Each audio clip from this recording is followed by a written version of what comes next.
দেশে ফিরলেন বেগম খালেদা জিয়া।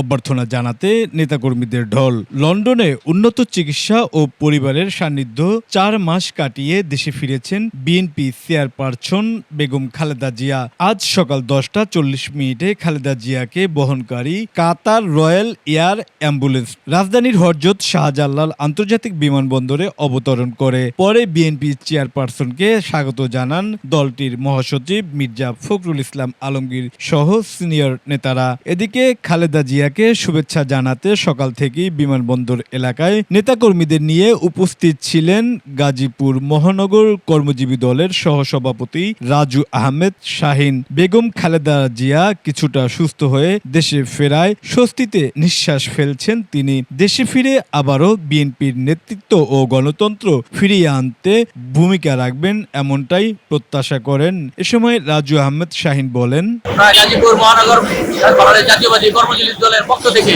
গাজীপুর মহানগর এবং বিভিন্ন অঙ্গনের থানা সবাইকে নিয়ে আমরা একত্রিতভাবে আজকে তার স্বাগত জানার জন্য এই জায়গায় দাঁড়াইছি। তিনবার প্রধানমন্ত্রী উনি অসুস্থ ছিল, অসুস্থ থাকার কারণে তিনি চিকিৎসা করার জন্য বাইরে গেছে। আজকে উনি আসতেছে, ওই আনন্দে আমরা আজকে রাস্তা দাঁড়াইছি। 17 বছর অসুস্থ ছিল, তারা চিকিৎসা করা দেয় না। এই বেশিরভাগই সরকার, এই সরকার আমাদের ক্ষেত্রে কোনো চিকিৎসা এবং কোনো সুযোগ সুবিধা দেয়নি। আমাদের বিএনপি সামনে নির্বাচনে ভোটে নির্বাচিত হবে এবং আমরা পুরো বিএনপি সংখ্যাগরিষ্ঠভাবে সরকার গঠন করব।